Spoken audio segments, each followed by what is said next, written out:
Find y equals a times b to the x through the 2 points 5, 8, and 3, 30. What we need to do is set up a system of equations.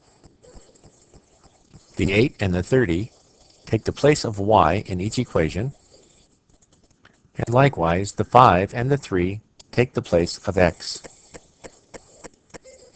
We now solve the system by dividing each side by the other. When we divide both sides by each other, on the left side, we simply get 8 divided by 30. And on the right side, when I divide a by a, I get 1, so it does not affect the equation.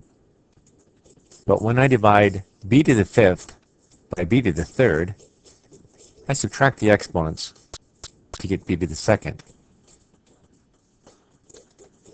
I now continue to solve for b, and I do so by square rooting both sides.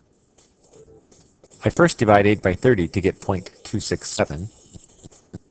Then b becomes the square root of 0.267, which is then 0.517. What I will now do is place b into the first equation and solve for a. Notice the b is now 0.517 in that first equation.